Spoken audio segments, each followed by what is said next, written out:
DNR manages about 1,700 public water access sites across the state. These water access sites need upgrading and redevelopment every 25 years, and we're grossly behind that. We have 75 public water access sites that need immediate attention.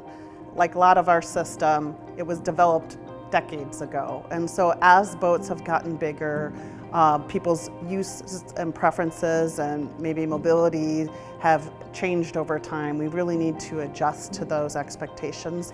Our funding for water recreation really hasn't changed in the last 14 to 15 years. We've really fallen even further behind in ensuring that our public water access sites are rehabilitated in a timely manner.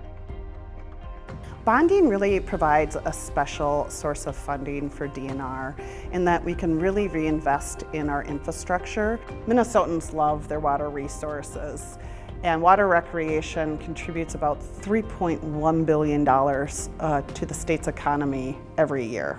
Our water access sites provide that important connection between Minnesotans and the waters they love.